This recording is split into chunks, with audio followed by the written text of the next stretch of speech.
Coming up on Network Africa, as Sudan armed conflict enters its 5th day, 39 hospitals bombed out of service. Russia's mercenary group Wagner denies involvement in Sudan's crisis.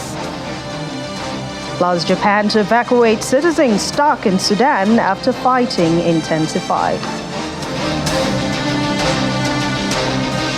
Hello and welcome to Network Africa on Channels Television. I'm Anne Mwawadu. We start in Sudan, where 39 out of 59 hospitals in Khartoum and nearby states are out of service, highlighting the worsening humanitarian situation in the country. And that's according to the Central Committee of Sudanese Doctors, which added in a statement on Facebook that only 20 hospitals are fully or partially operational. 9 hospitals were bombed, 16 hospitals that were subjected to forced evacuation. Fighting is continuing in Khartoum and other parts of Sudan as the army and paramilitary force trade blame for violating a 24-hour humanitarian truce that was due to take effect on Tuesday evening. The Director General of the World Health Organization, the WHO, Tedros Ghebreyesus, is expressing deep concern about the situation in Sudan. Quoting Sudan's Ministry of Health, the WHO chief puts war death toll at 270, including 3 from the World Food Programme, adding that 2,600 people have already been injured. He was addressing a press conference in Geneva. And still in Sudan, humanitarian agencies have called an immediate cessation of hostilities, asking the Sudanese Armed Forces, the SAF, and the Rapid Support Forces, the RSF, to ensure safe access for medical workers and ambulances so they can bring assistance to the wounded. The United Nations agencies says that more than 80 NGOs have been running a total of over 250 programs in that country. The UN have been forced to temporarily halt much of its programming due to the fighting. The United Nations High Commissioner Volker Turk has issued a press statement where he is also calling for immediate ceasefire to hostilities and for Sudan armed forces and rapid support forces to return to the negotiating table. He says that much of the fighting has been concentrated in heavily populated parts of the capital Khartoum and other residential areas of cities elsewhere in the country, and they have featured airstrikes and artillery shelling, including the use of explosive weapons with wide area effects. The head of Russia's mercenary Wagner group, Yevgeny Prigozhin, has said the private military company has not had any presence in Sudan for more than 2 years. He was replying to a journalist for the French-language magazine Jeune Afrique, who asked whether Wagner Group was supporting the Sudanese paramilitary group, the Rapid Support Forces, in the ongoing clashes with the military. And Japan is planning to send a military aircraft to evacuate its citizens from Sudan amid the deadly fighting going on there. The Japanese government spokesperson, Hirokazu Matsuno, said there are 60 Japanese nationals stuck in Sudan as we speak. The government will do its utmost to ensure the safety of the Japanese residents in Sudan, including the safety and evacuation of Japanese nationals, in close cooperation with the G7 and other major countries. Over 200 people have been killed in the ongoing violence between the RSF and the paramilitary group. And from the DVOA Center in Nairobi, Kenya, we have Mariama Diallo, who joins us online now. Thank you so much for joining us, Mariama. Thank you for having me once again. Let's begin with asking who is actually in control of Khartoum at the moment. Well, I think that's the million-dollar question right now. We are not sure because the different facilities, meaning the main airport in Khartoum, the military base, and radio and television, you keep hearing one general says that they have control, and then either a few hours later or another day goes by and the other part says that they have control. So I think it's a very, very very hard to tell at this point who is in control. I think the way to not know who is in control is even just when you talk to the civilians who are on the streets, they tell you they don't even see any Sudanese police, for example. It's fighting, and it's hard to really figure out who's in control at this point. But several people are already touting a ceasefire. The message does not seem to be getting across. So what are Egypt, for example, and Iraq especially doing about this situation? Well, I guess the ceasefire from yesterday did not hold. Fighting continued. Citizens are worried. I mean, the death toll has climbed to about 270. The number of injured about 1,600. And people who are the people that we are talking to are literally hunkering down. The ones who are able to go out are going out because they don't have water, they don't have electricity, they did not have any food ratios, so they have to literally survive and they have to find a way to do it. I think it's very, very dire at this point. I think I spoke to a professor this morning, actually, who told me that the past 5 days have just been absolutely impossible. Him and his family live about 8 kilometers away from the military base, and he said the fighting was so intense, so loud, that they had to leave, vacate their neighborhood, and now trying to basically join another family in another neighborhood. So for now, that's what we have.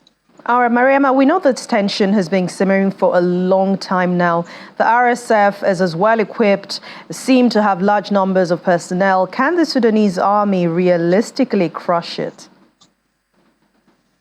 Well, I think that's another question. I think both parties are very strong. The reason why it's been 5 days and nobody can claim victory, it's obviously a sign that both parties are very, very strong. I mean, the ceasefire from yesterday didn't work. There's another ceasefire that the RSF said today that they are adhering to another 24-hour ceasefire, which the Sudanese army, we haven't heard back from their side what they think. Do they agree to it? So I think it's really, really hard, given the backgrounds, given how much they've developed in the past few years. It's very hard to know who can crush who.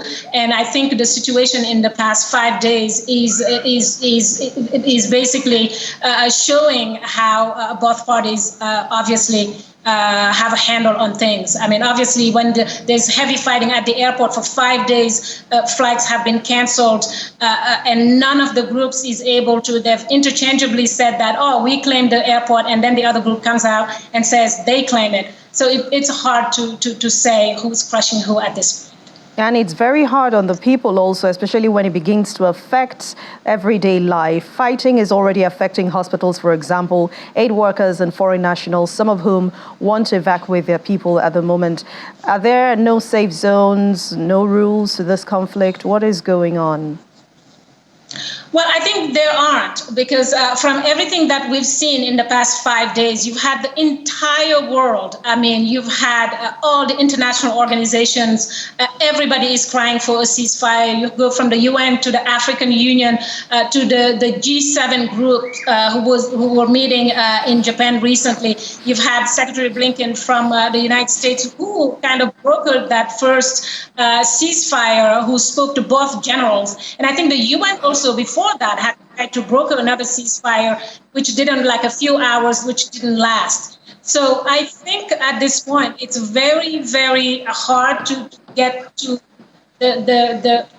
what's happening in the country and where is it going at this point. I think I want to mention just very quickly that today, actually, in Kenya, talk about the regional implications in Kenya. President Ruto, just about an hour ago, addressed the nation, again, imploring the two leaders in Sudan to stop the hostilities. And I'm going to just quote him on this one, when he says that a pattern of systemic violation of established norms and principles of international humanitarian law is clearly emerging, as he said it, and threatening regional and international peace and security. So he's imploring both parties to ensure full compliance. I don't know if you you guys already know this, but obviously IGAD had an emergency meeting last weekend and had decided to send three presidents member of IGAD. Mr. Ruto was one of them, Omar Gele, Djibouti, and the third one was South Sudan Salva Kiir.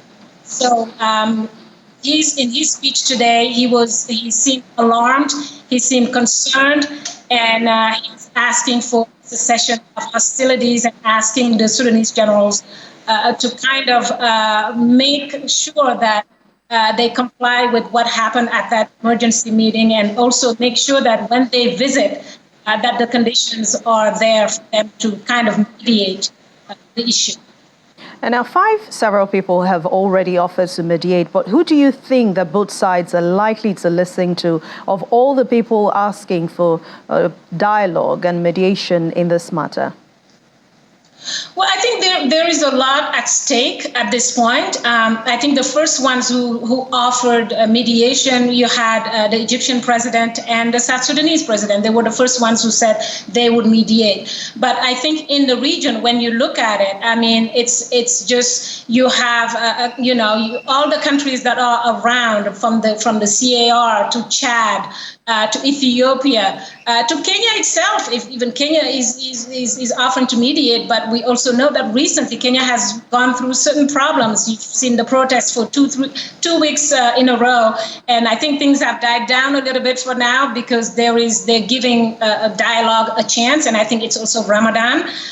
We'll probably see what happens after that. But I think the implications in the region are just enormous, and I think every country in that on the borders, not just on the borders. I mean, I think it's a whole sub-Saharan Africa or the whole Africa that is concerned here.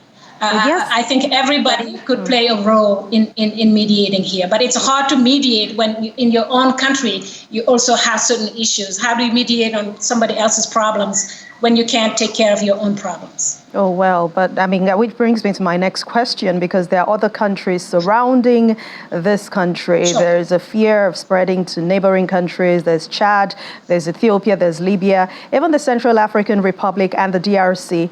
All of this, I'm sure some of them even have their own problems. How is this conflict going to affect these neighboring countries, or an avoidance so that it doesn't get to the extent of leading into these other countries? Well, I think when there is chaos, that's where you are worried, because when there is chaos, we don't know who's in charge. There's no police. There's no army taking care of the issues. You're worried about what can happen. I'm sure in Sudan, it's not just two parties. There are a lot of other little groups that are forming, that could also form to something else. I'll take an example of CAR with the problem. CAR has the rebel group at the CAR is the CPC, and it's an alliance of six of the strongest rebel groups. Recently, 9 Chinese workers were killed. And what happened was, what did we see? We saw a demonstration supporting Russia, supporting China. But the issue at the CAR was that when those Chinese workers were killed, the government accused the CPC automatically. And then the CPC turned around and accused the government because the government has been supported since 2018 by the Wagner Group that was basically deployed in the CAR to protect the government of Touadéra from those rebel groups. So as you can see, there are so many complicated, like every country has so many complicated issues, and they're already kind of overwhelmed and trying to handle their issues. So if a neighboring country is adding to their own issues, it's a recipe for disaster. I can only imagine. And that's Thank just you very much. I can go on with Chad, yeah. with Chad, with the transitional government that also kind of is trying to have civilian rule that failed recently. So there's a lot to talk about. There is a lot to talk about, but let's end it there. Thank you very much, VOA Center in Nairobi, Kenya, Mariama Diallo, for your time and your contribution, as always, on Network Africa. Thank you. My pleasure. My pleasure. And in just a moment, when Network Africa returns, More than 100 migrants rescued off Spain's Canary Islands. To bring you the details, stay with us.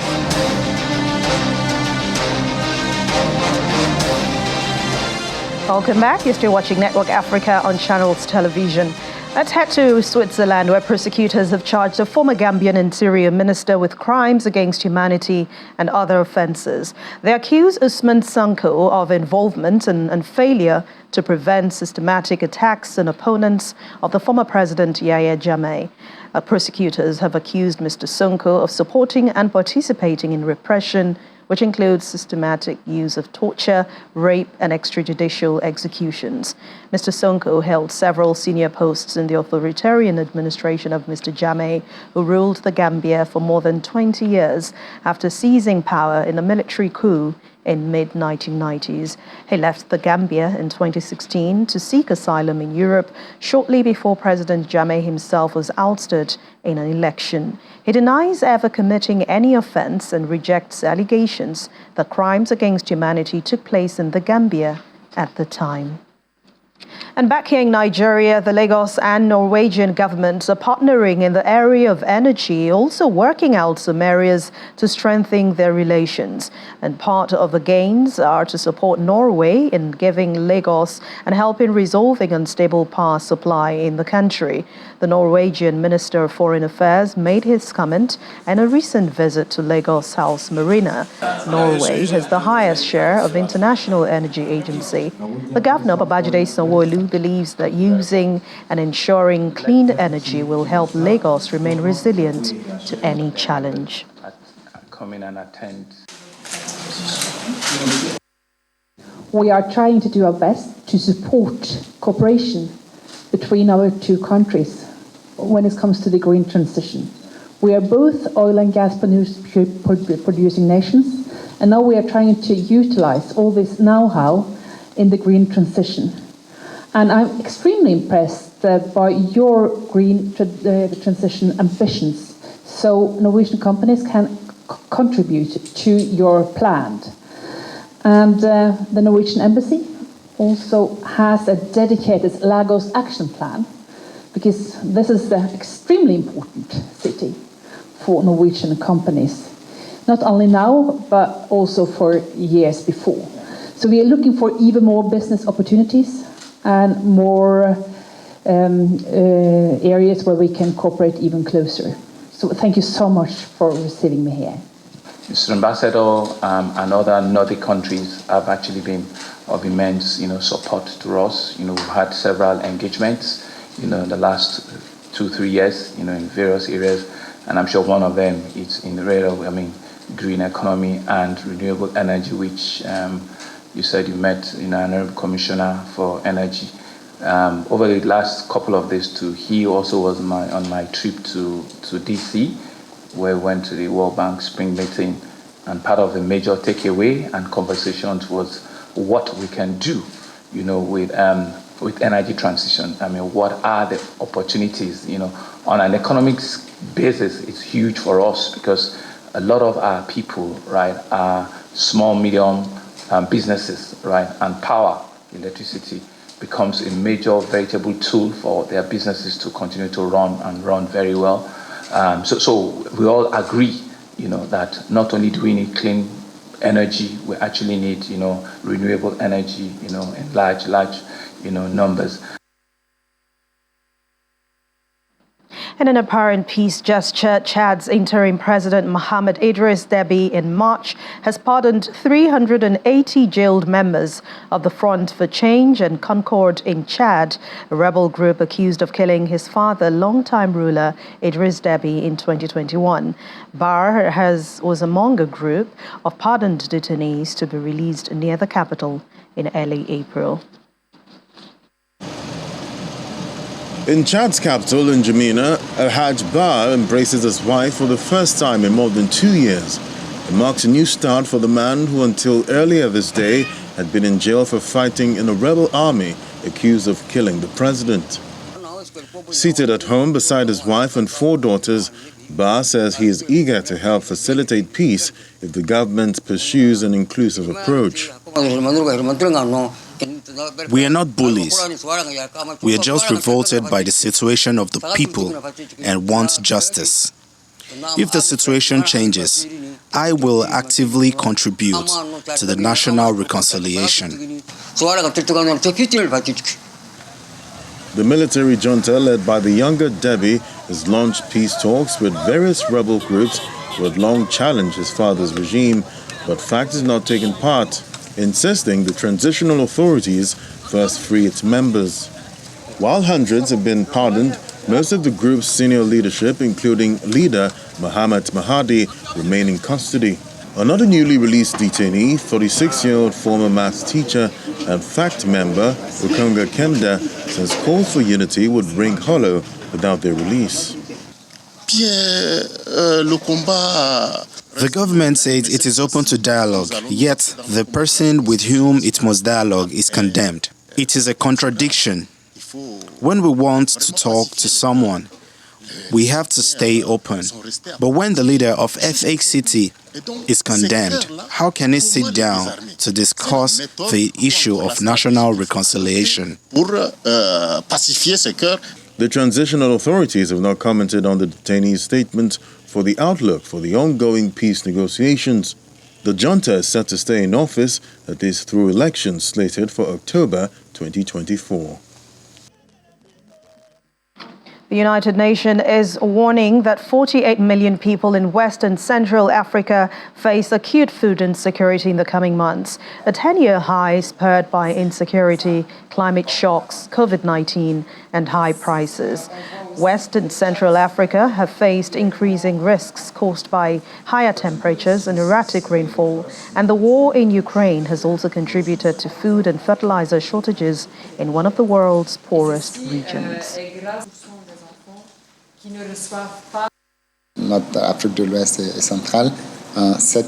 the West and Central Africa zone this year, about 77 million tons of cereals and just over 200 million tons of tubers and roots were produced.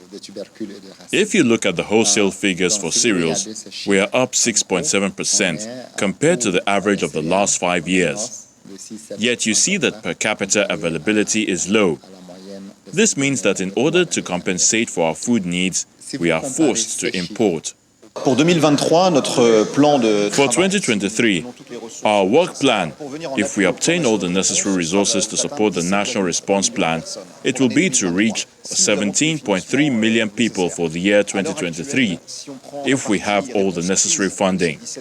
At the moment, if we take the crisis response part of these 17.3 million, we will have around 12 million people who will be affected.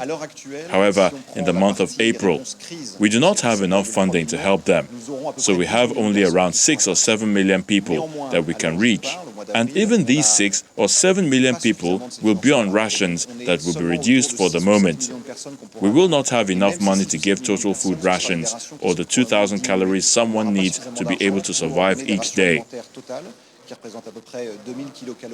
Spain rescued more than 100 migrants stranded off the Canary Islands this morning and transported them to a port in the Gran Canaria island.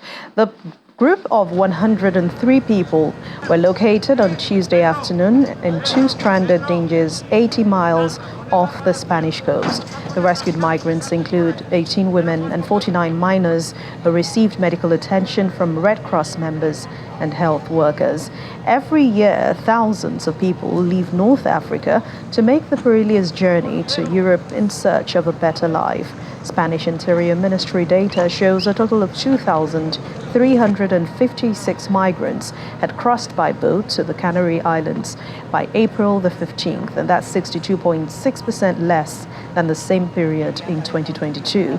Just last year, 15,682 migrants arrived in the Canary Islands, 29.7% fewer than in the year 2021. That's Network Africa for today. Thank you so much for watching. I'm Anne Nwawadu.